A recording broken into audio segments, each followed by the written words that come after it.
Olá! Today we are going to talk about el pasado progresivo. And the first step is to understand when we use the past progressive. Well, we use the past progressive to refer to actions that were taking place at some point in the past. In other words, when you want to talk about what was happening in the past, or to describe an ongoing action in the past. Now let's see how we form the past progressive.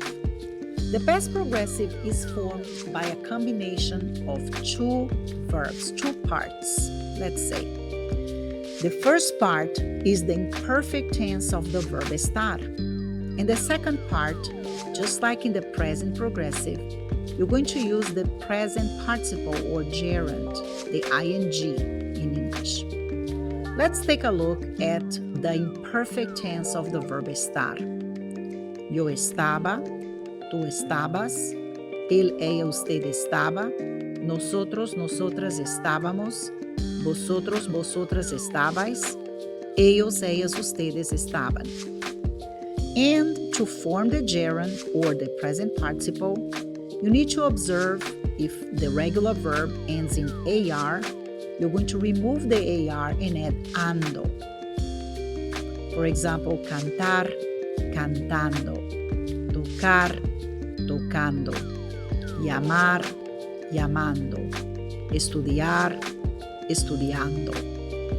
If the verb ends in ER or IR, remove the ER or IR and add yendo. Comer, comiendo. Perder, perdiendo. Vivir, viviendo. Resistir, resistiendo. Now let's see some examples. The first one, you are describing two actions that were ongoing in the past. Those two actions will be connected by the word mientras. That means while. Mi hermana estaba cocinando mientras yo estaba planchando. This is very common in Spanish. Whenever you want to describe two actions that were going on in the past, you're going to use the past progressive. And generally, we use the word mientras. The second sentence, you are just describing what was going on at 2 p.m. Ayer, a las 2, Pedro y yo estábamos almorzando. And then finally, we have one sentence that is very common and very important.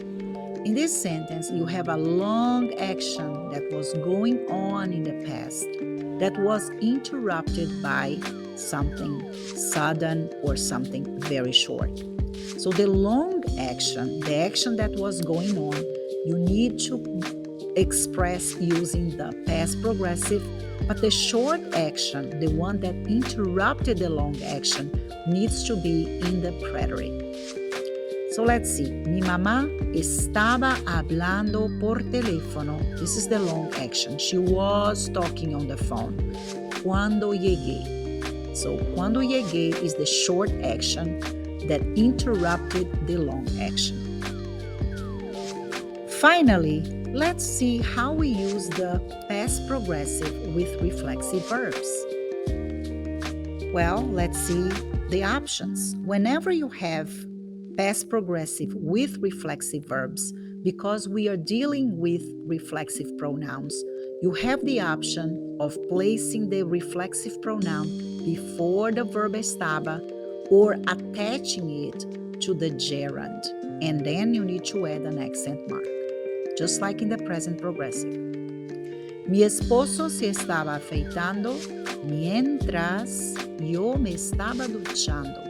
Two long actions at the same time. Marcos se estaba durmiendo cuando llegué a casa.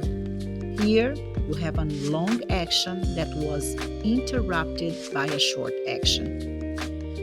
Okay, so I can also say for the first sentence, mi esposo estaba afeitándose, so I connect my reflexive pronoun to to the end of the gerund and I put an accent mark, mientras yo estaba duchándome, or I can say, Marcos estaba durmiéndose cuando llegué a casa. Well, I hope you understand this. If you don't, you can ask me questions in class. Gracias por ver este video y hasta pronto.